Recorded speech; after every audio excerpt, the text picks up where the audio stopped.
Chapter 4. He's standing there, menacingly.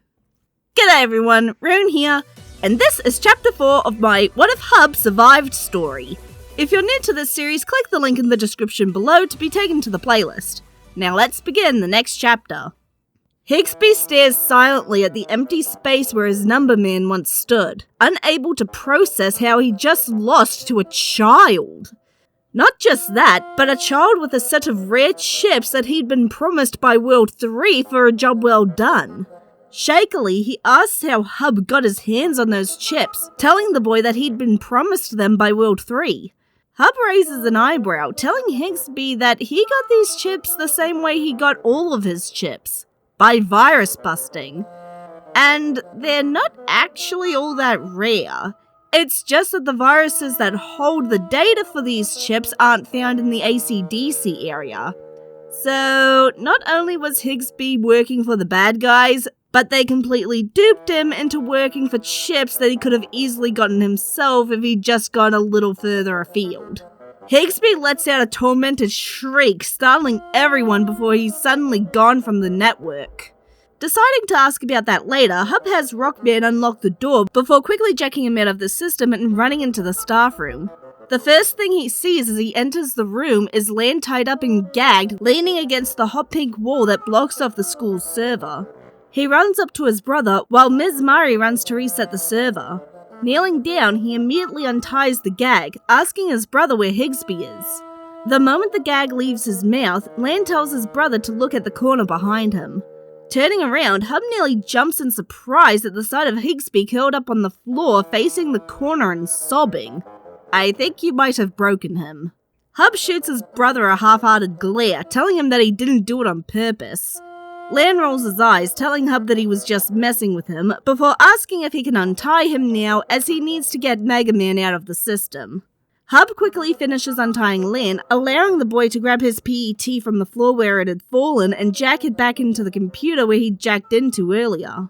With Megaman safely back in the PET and the server reset, the reality of the last few hours finally hits.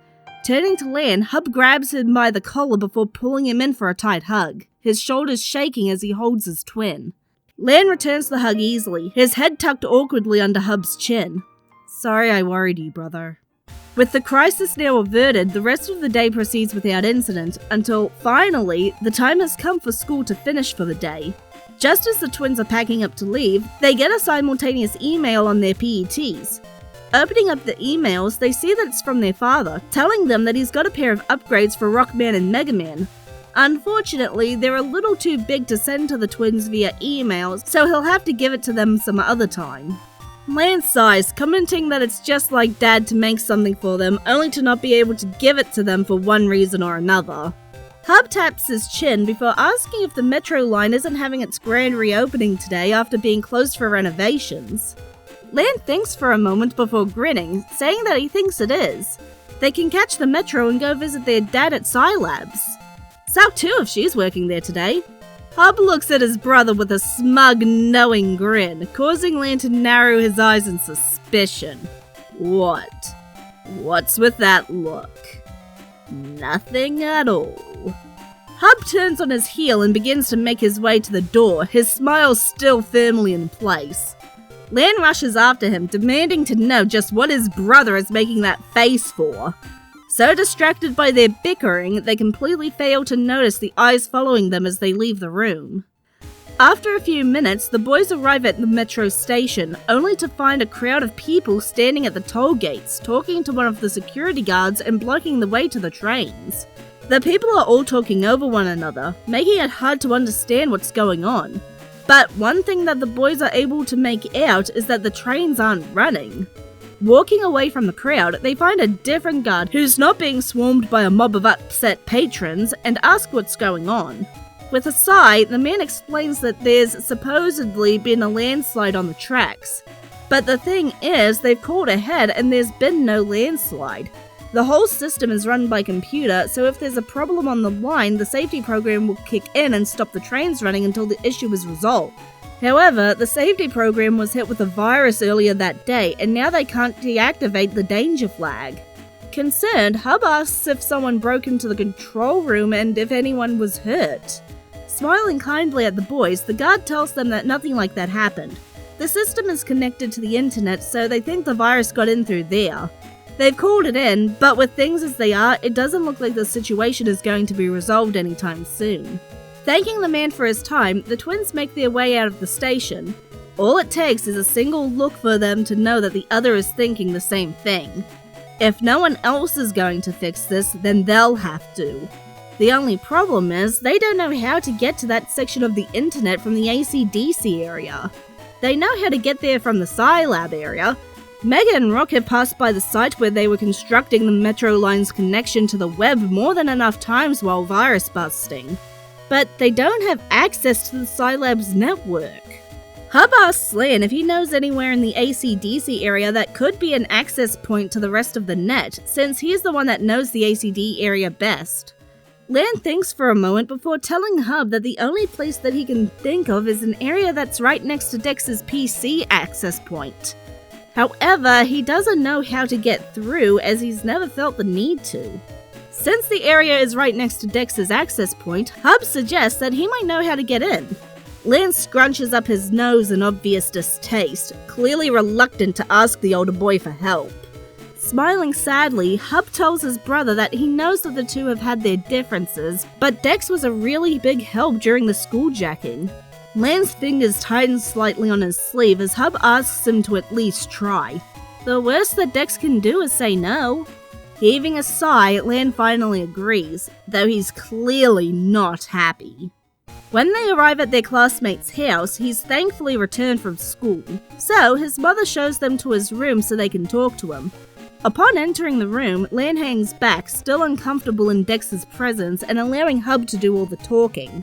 He's only half listening as Hub explains to Dex that they need to get into an area of the net that's right near his PC access point, leaving out the details about the metro line. Instead, he busies himself by looking around the extremely messy room, his eyes eventually landing on a pair of handheld consoles on a little table. Huh, he and Hub have those exact same consoles at home, just in different colors. He's brought back to the conversation going on between the other two boys when he hears his name being spoken. Tuning back in, he turns to them, listening as Dex complains to Hub about how the schooljacking had prevented him from challenging Lan to a rematch and that he's certain that Gutsman's new upgrade will knock him and Megaman out at long last. So if they want him to show them how to get into the Net 2 area, then Lan's gonna have to face him in a battle. Lan rolls his eyes in irritation. This is so typical. They're in a hurry and all this guy can think about is net battles. Left with a little choice, he agrees, linking up his PET with Dex's. Within seconds, Megaman and Gutsman find themselves in the battle arena. The moment the start bell rings, the two rivals are moving. Gutsman clasps his hands together, morphing them into a large hammer which he strikes the ground with, causing a massive shockwave. Mega dodges out of the way quickly, knowing that getting hit by that would be bad.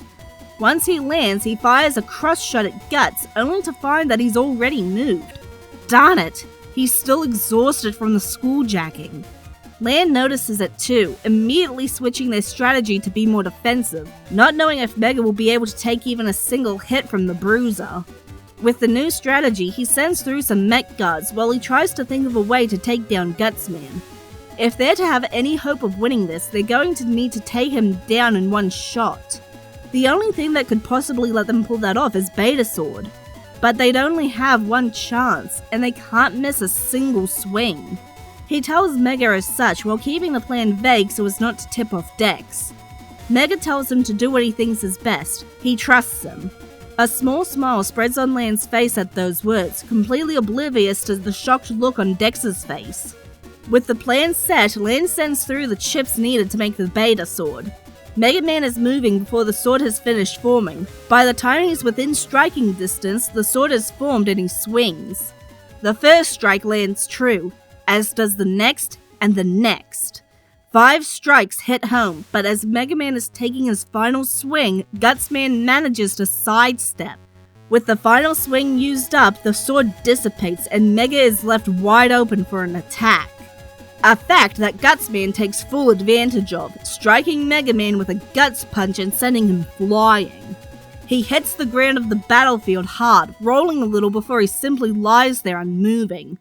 Lan calls out to his friend, unable to keep the worry out of his voice as he asks if he's okay.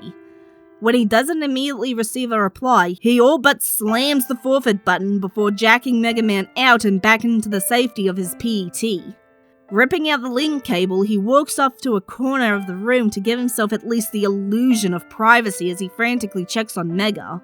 Behind him, Hub walks up to him, placing a comforting hand on his back, while Dex watches on in stunned silence. Had Lan really just forfeited the match just like that? Without a second thought? Because Megaman seemed hurt? He watches the two brothers for a moment, trying to wrap his head around the dichotomy of the Lan he'd known for the last few years and the one standing in his room. Meanwhile, Mega has managed to pull himself to his feet and is apologizing to Lan. He should have realized that he wasn't in any shape to fight right now. Lan tells him not to be stupid. They really didn't have many options. They would have had to fight Dex regardless. He thanks Mega for giving it his all. Their conversation is cut off as Dex tells them to hurry up, or don't they want him to show them how to get to Net 2? The glare that had started to form on Lan's face drops into one of pure shock at Dex's words, while Hub's eyes light up as a smile blooms on his face. Dex gives them a look of annoyed impatience that doesn't quite hold the same heat as his usual looks. He tells the twins that the deal was that he'd show them the way if Lan and Megaman faced him and Gutsman in a battle. He never said anything about them needing to win. He tosses the messy-haired twin a chip that he recognizes as a recovery sub-chip before adding that it doesn't count as a win if the duo aren't at 100% anyway. A little later, after Lan had given Mega the recovery sub-chip, the trio are standing at the path that supposedly leads to Net 2. With arms folded behind his head, Rock asks where the entrance is, because all he can see is a dead end. Gutsman tells him that the entrance is right here. Rock raises an eyebrow, looking around as if the entrance will just magically appear before turning back to Guts. Before he can say anything, however, Guts rears his arm back and swings. Instead of hitting nothing but air, his fist collides with something like glass, shattering it and revealing a telepad.